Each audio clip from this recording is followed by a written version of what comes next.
Pediatric orthopedic surgeries. Now, the objectives of this talk would include the common orthopedic conditions, the preoperative evaluation, pre-medication, perioperative management, regional anesthesia in pediatric patients, blood loss and blood conservation, anesthetic implications of common procedures, and the pain management.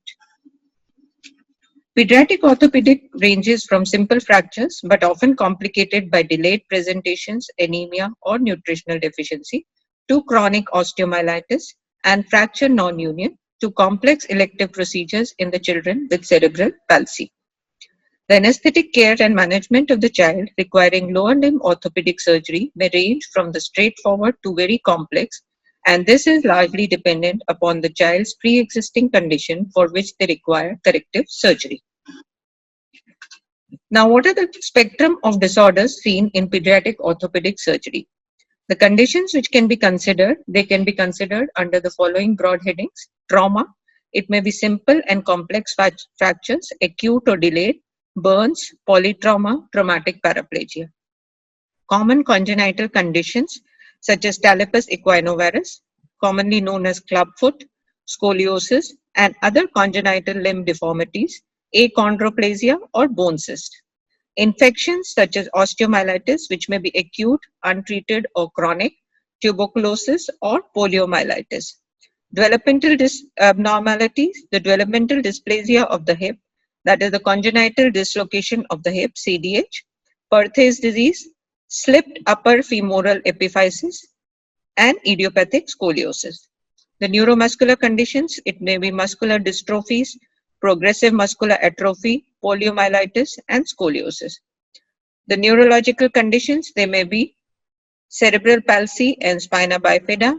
Autoimmune conditions, they may include juvenile idiopathic arthritis, tumors in the form of sarcomas or osteochondromas, and rare congenital conditions such as osteogenesis imperfecta, neurofibromatosis, mucopolysaccharidosis, or arthrogryposis multiplex. Now, what are these common orthopedic conditions? In the trauma, the acute fracture and burns are common and they are associated with a high morbidity.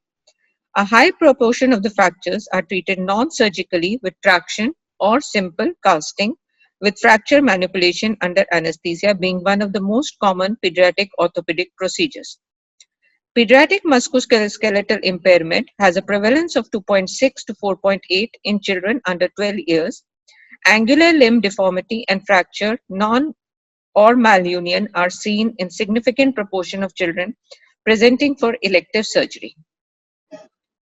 Now, congenital talipes equinovarus, it seems to have a higher prevalence in developing countries, and anesthesia is required when surgery is contemplated. Developmental dysplasia of the hip. Developmental or congenital dysplasia of the hip is prolonged displacement of the fetal femoral head from the acetabulum. Cerebral palsy. The surgery is performed to prevent or improve defects such as classical windswept deformity of the hip or knee, and abduction and external rotation position of one joint with opposite joint in adduction and internal rotation, caused by a combination of contractures, immobility, gravity, and time. These patients are frequently listed for simultaneous correction of the multiple deformities. Now, what are the anesthetic implications for this? They may be cognitive, communication, and behavioral disorders, epilepsy in about 30% of the cases, gastroesophageal reflux is common and may cause recurrent respiratory problems, drooling of the saliva may be related to the pseudobulbar palsy with impaired swallowing or tongue thrusting. Poor nutritional status may be there with the potential for electrolyte imbalance or anemia. Then respiratory problems, poor respiratory reserve, subclinical pulmonary aspiration from reflux, recurrent respiratory tract infection, and chronic lung disease. Poor dentition, dental caries, and loose teeth are common.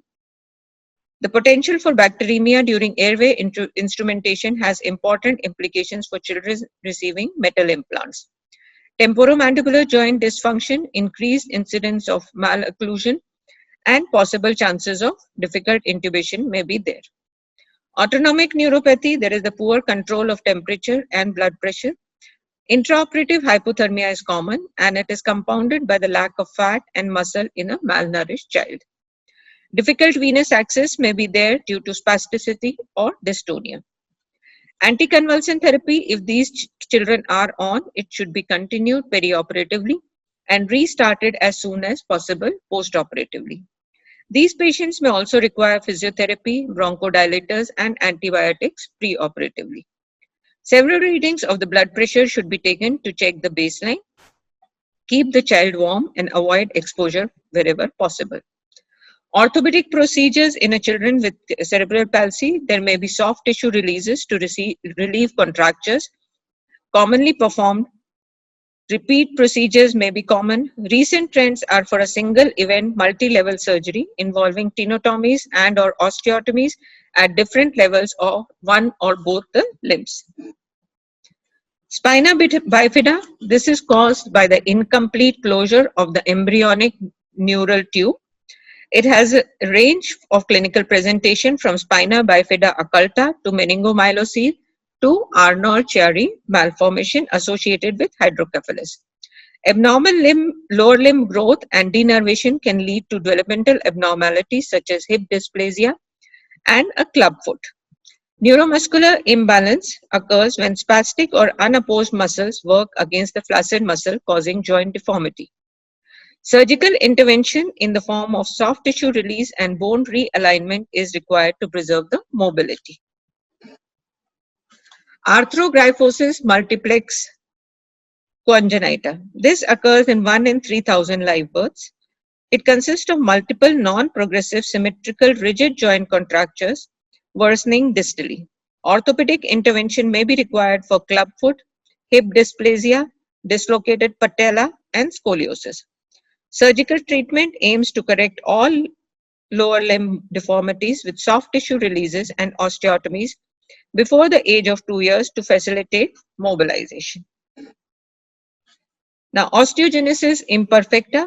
In this, the bones are osteoporotic, brittle, and easily fractured. Joints are hypermobile and frequently dislocated. Children with osteogenesis imperfecta present for emergency treatment of fractures and correction of deformities, including multiple site osteotomies. Dwarfism. The most common form of dwarfism is achondroplasia.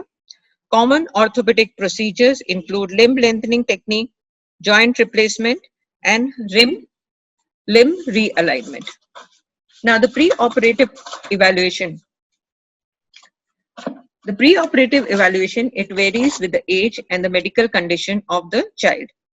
Planning is best done in conjunction with the surgeon to be aware of the location of the incision site, to plan a regional technique, the length of the procedure, and any individual surgical preference.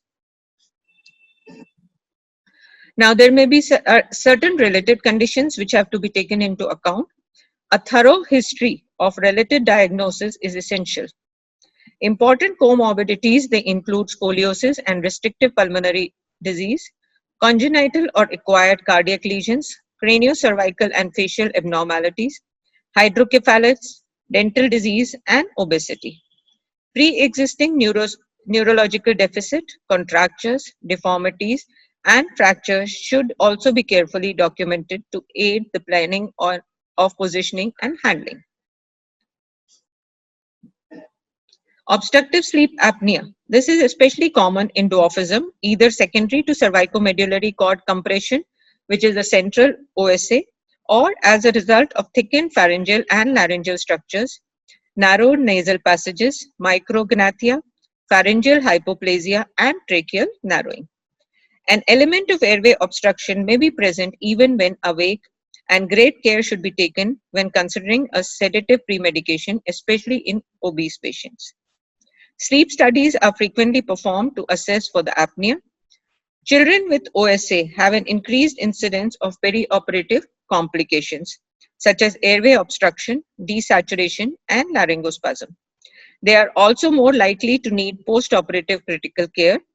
Children with OSA and systemic disease affecting the skeleton should also be carefully examined For upper motor neuron lesion secondary to craniocervical instability or foramen magnum stenosis, and if a lesion is suspected, imaging should be discussed with a pediatric radiologist. Now, cardiorespiratory disease, arthrogryposis, achondroplasia, and osteogenesis imperfecta. They are frequently associated with congenital cardiac lesions. ECG, echo, chest radiograph, and a cardiological review may guide the anesthetic technique and help in decision making. Developmental diseases of the skeleton may lead to thoracic cage deformities, scoliosis, and consequent restrictive lung disease. Pulmonary hypertension and hypoplasia can then progress to cor pulmonale and right-sided heart failure. In children, the symptoms of right heart dysfunction are non-specific and may include shortness of breath and fatigue during physical exertion or difficulty in feeding for infants. Significant cardiorespiratory disease can lead to difficulties with extubation and post-operative self-ventilation. The risk and benefits of surgery must be carefully weighed by the multidisciplinary team and include a planned extubation strategy. Now, airway assessment, a thorough evaluation of the airway is imperative to highlight any increased risk for inadequate mask ventilation and difficult tracheal intubation, and to plan an airway management strategy. For an example, in osteogenesis imperfecta, there may be craniocervical instability, brittle teeth, a cleft palate, and pre-existing facial fractures. In arthrogryposis, there may be micrognathia, gastroesophageal reflux, and limited neck movement because of contractures. Now, the investigations, children who are fit and healthy and undergoing a minor procedure, they do not require any laboratory investigations. Those undergoing major surgery will need a hematocrit or a full blood count with group and a screening as minimum. Investigation of the cardiorespiratory disease is best done in consultation with a pediatrician. Screening with pulse oximetry, particularly an overnight assessment of the SpO2, may be useful if there is a concern about a cardiorespiratory disease.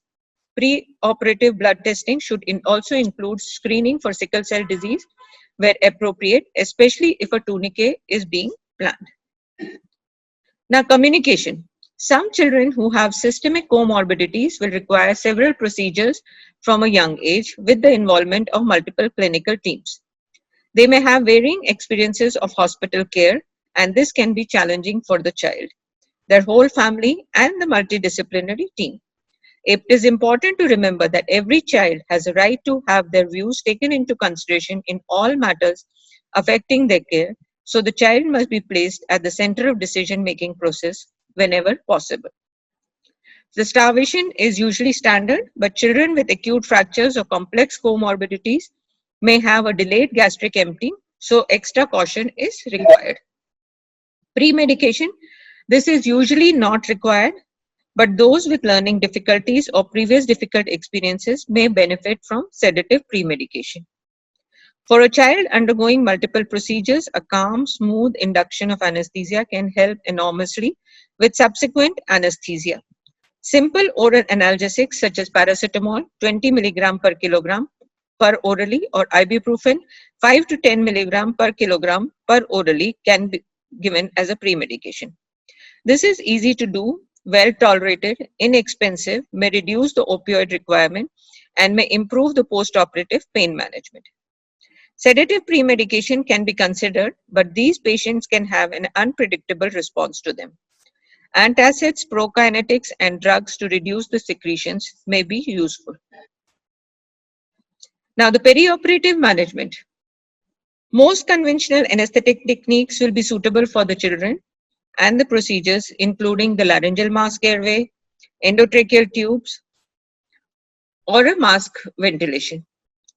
Spontaneous ventilation techniques are often not well tolerated in children with a neuromuscular disease. TIVA with propofol and remifentanil is effective and safe for these patients provided cardiac function is not severely impaired. The choice of an anesthetic technique can be very difficult in some children and must be decided on an individual basis. All cases should be closely monitored, including the core body temperature, as these children are very prone to hypo and hyperthermia. Hyperthermia may be due to increased muscle activity seen in myotonias, iatrogenic causes, or malignant hypothermia. Monitoring must be continued post-operatively, ideally in a high dependency area. Intensive care, ideally with a ventilatory support, should be available for high-risk cases and for those undergoing a major surgery. Now, airway management.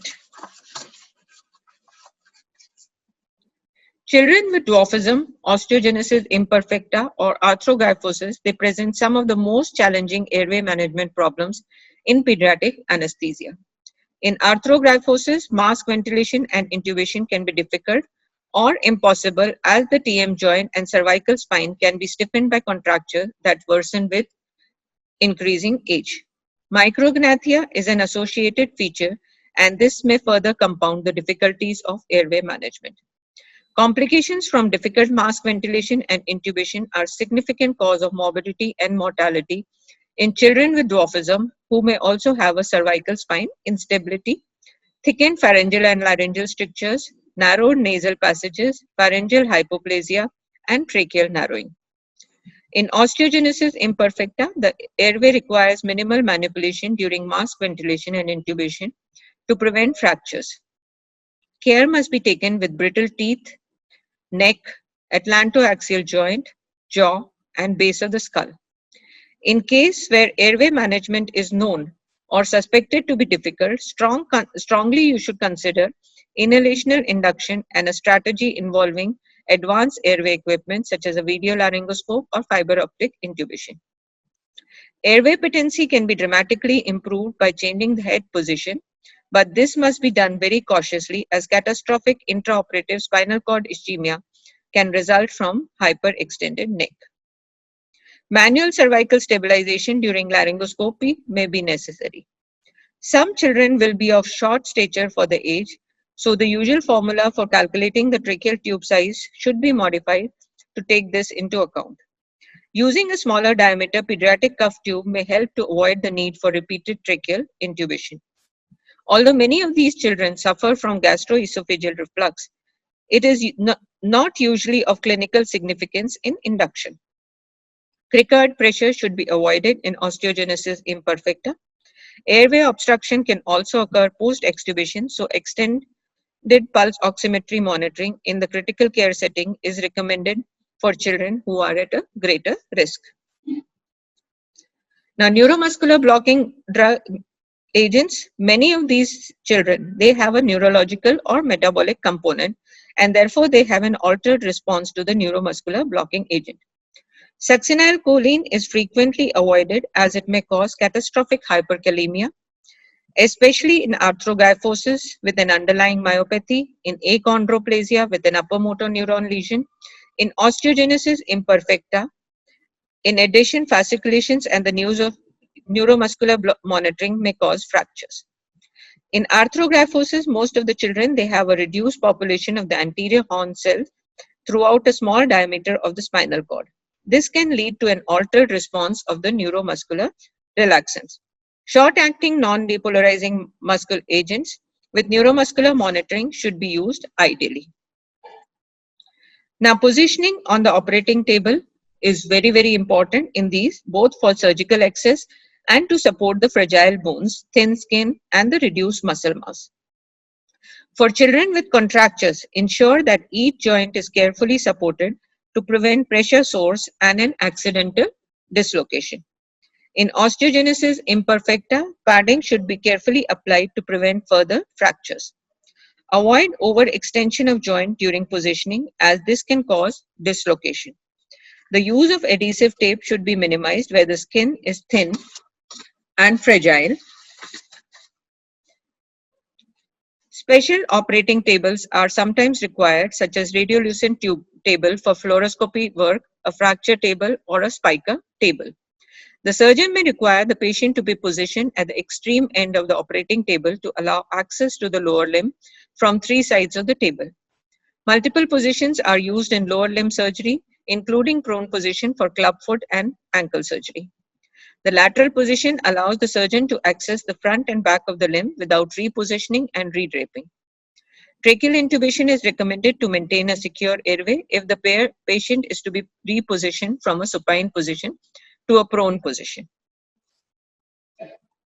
Now, hypermetabolic state, arthrogryposis and osteogenesis imperfecta. This is associated with a hypermetabolic state under anesthesia in 33% of the cases. An increase in body temperature is accompanied by tachycardia, increase in the end-tidal CO2, and acidosis.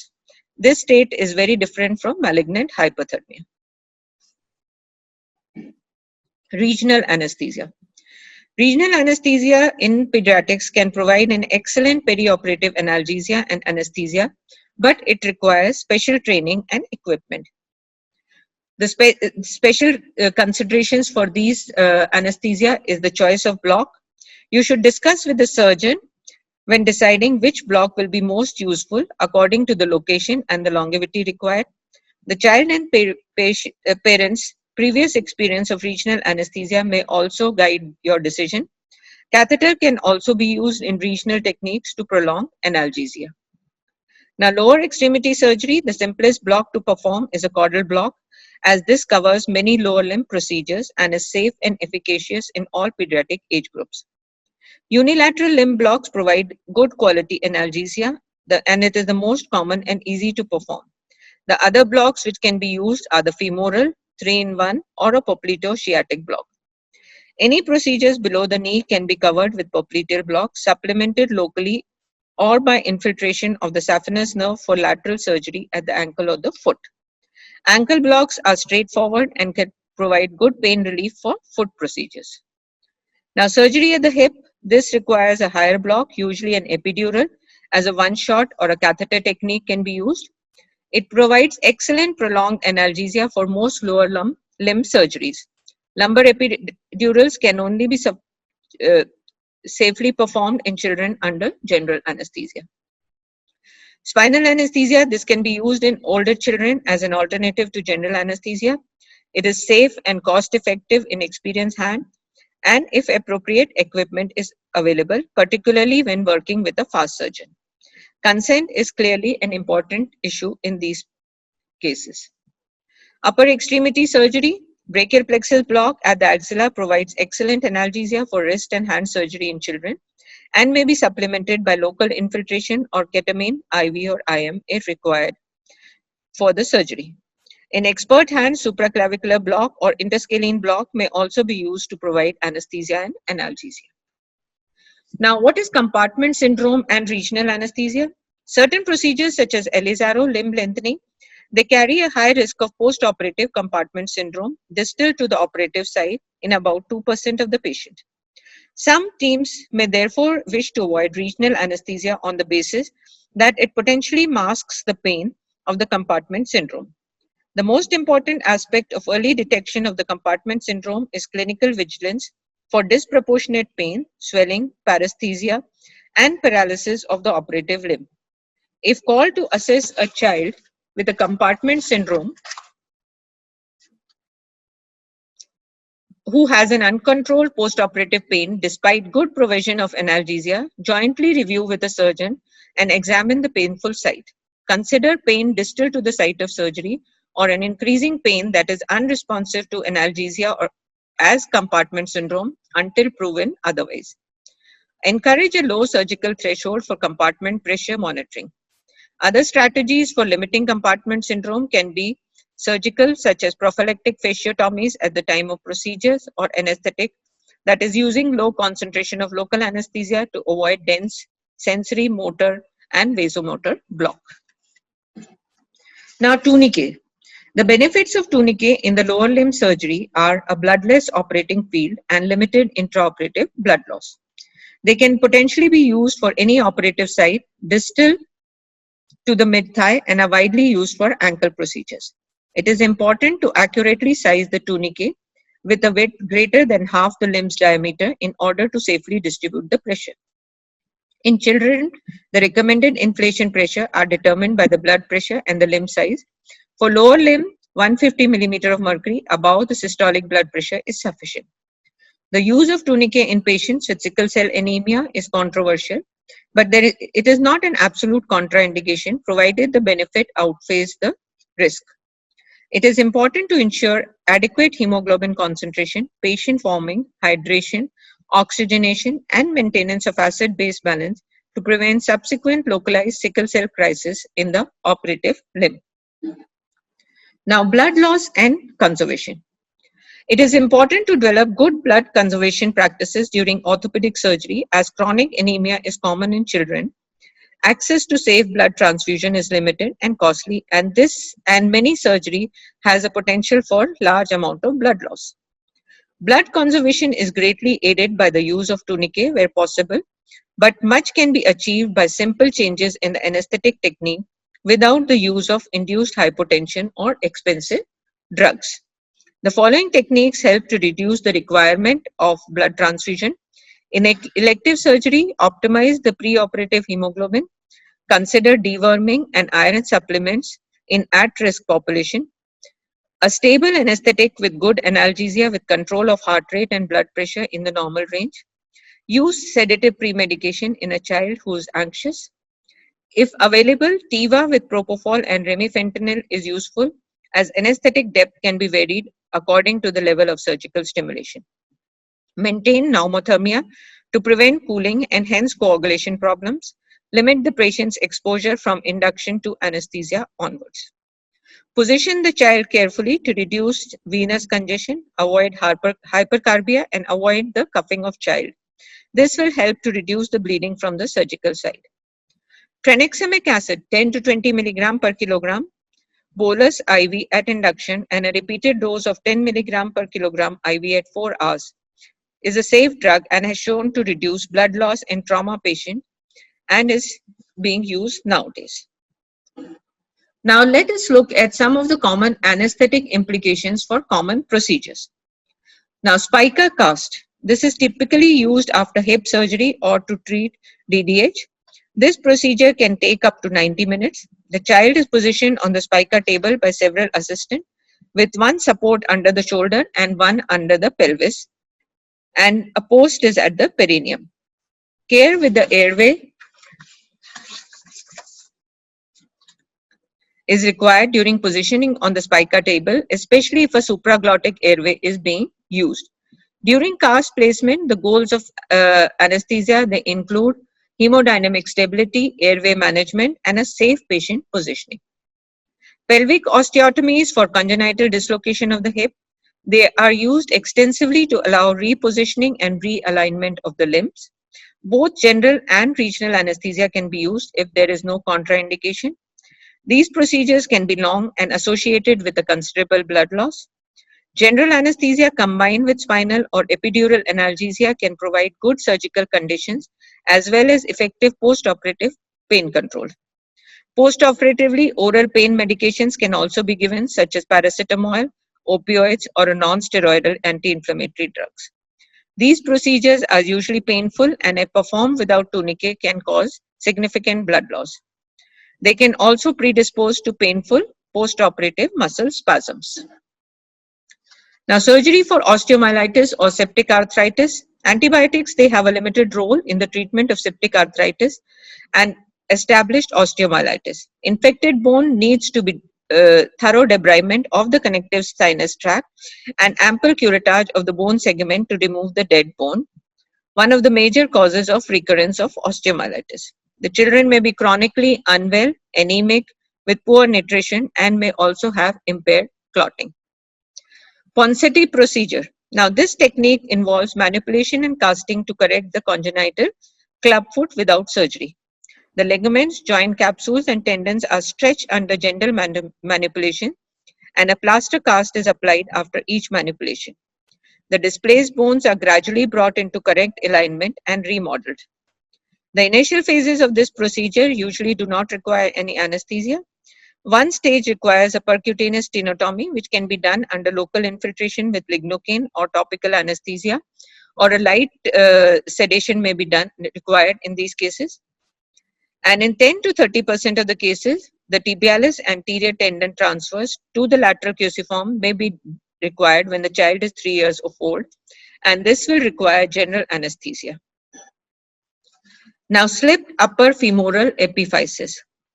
This is a condition seen in children who are growing rapidly and usually presents between the age of 8 to 15 years of age.